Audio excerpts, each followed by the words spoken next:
out here. The save game is just pushing him. No one, of course, will actually drop him from this one, but 5 seconds to actually come on down here. The wood PC. Ashley gets the save game out, and he does not actually drop. So we're good.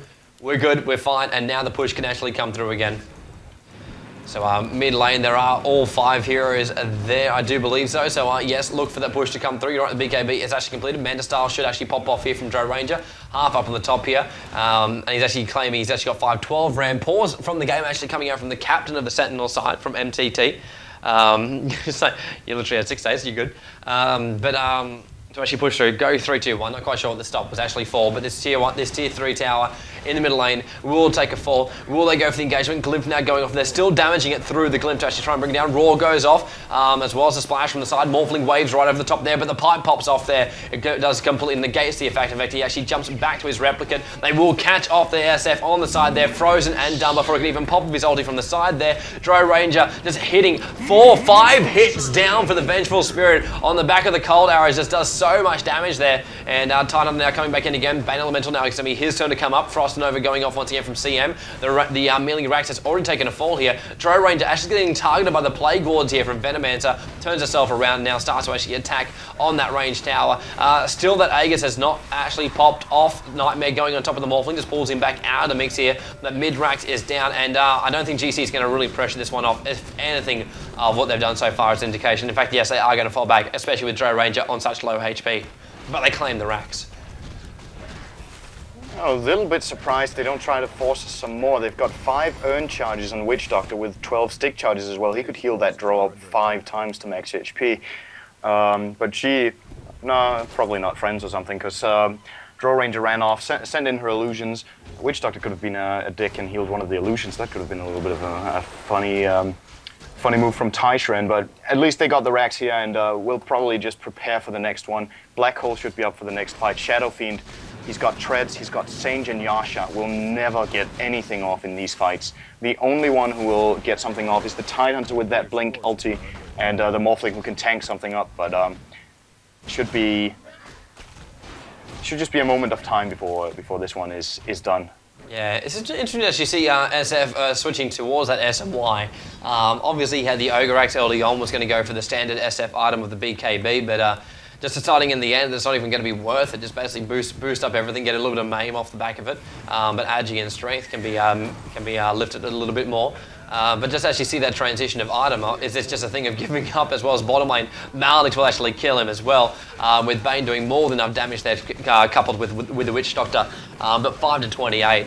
They've got to push in one more Rax, and then it should be GG. But really surprising the Sentinel still have some hope here, Sendrin. Yeah, I'm surprised as well, but of course, whenever you think you have a chance, you might as well play it to the end, and a terrible fight could come off of the Scourge, but the issue that is right here is that 1, perhaps even 2 terrible team fights will not be enough to get the Sentinel back into this game, so they need to hope for something supernatural to happen in this one almost to get a chance at coming back in this, especially with this secondary Aegis coming out now. If that one goes to Bane as well, he can just jump in, engage, start the fight, can catch off anyone he wants. That's another thing. The Scourge don't even need to go for any specific target in the fights. They can go for whoever they want, because no one is dangerous enough, and that means they have loads of options for how the fight can be positioned, and how to engage, how to counter-engage. It doesn't really matter, all of it, because they can go however they want. And yeah, that should just pretty much let them go into the base right now with that pipe on Enigma as well. Yeah, they will. They're forming themselves up on the bottom lane. Drow Ranger is actually going to come and join it. Invis Rune actually being picked up, so she might just let the rest of her little plebs push through that bottom lane. A new creep wave coming in as well, so a bit of a creep wave and a half, plus the conversions.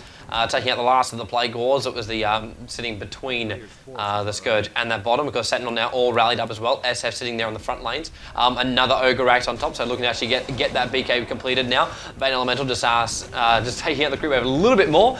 Conversions all dying here at the moment too. SF just a couple of raises, enough to actually kill them off. Drow Ranger still sitting there on the Invis, about to wear off. She'll have to make a move sometime soon if she actually wants to do it. In fact, actually just popping it off once again.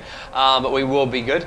Eagle Horn on on top of her too, so plus 200 damage. Synd is actually on top of a replicate. It's not the real one. I don't think she realised that one as Drow Ranger attacks a little bit. I don't know if that's an auto attack. Synd goes off as a Venomancer replicate. Still falls back here. Bane just takes it straight off the Drow Ranger as well. Now Morphling thinks about actually having a crack here. Enigma is still being forced back. They want to have a go. Maldic now on top of the Morphling, who will die from this one. He took enough damage where she dies straight off. Pipe firing off as well. Ravage goes off. Pipes protecting them for the moment. Wish Shot to SF takes the fall. Enigma Black Hole holds the Tidehunter in place. Tidehunter will go down. Restoration is still going up. Double kill as well as Coco takes the fall. The blink from Enigma comes up. Morphling is still hanging around. Waves himself over the top. Somehow managed to actually survive through that Maledict. But the real Venomancer is now getting done here by Drow Ranger. Just so much damage. Switches from the lifesteal to the cold arrows. We'll take out this tier 3 tower. Enough of a push is there. The only hero left alive is Morphling, and well, with no support, he will not be able to defend this bottom racks.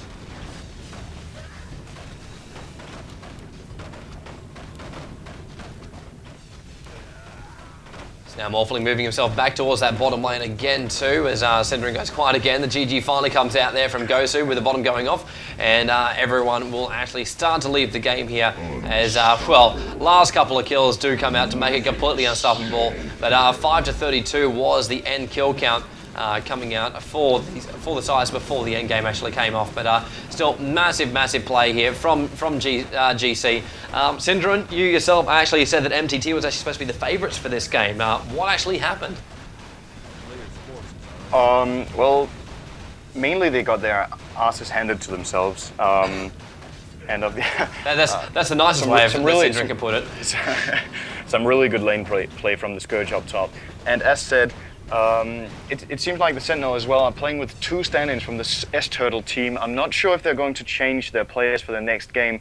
Looked like there was some issues with, you could see during the fights that they weren't completely sure what to do, some miscommunication, one guy going in, one not going in. And that's what team play is all about, being used to playing with one team so you all think like one unit.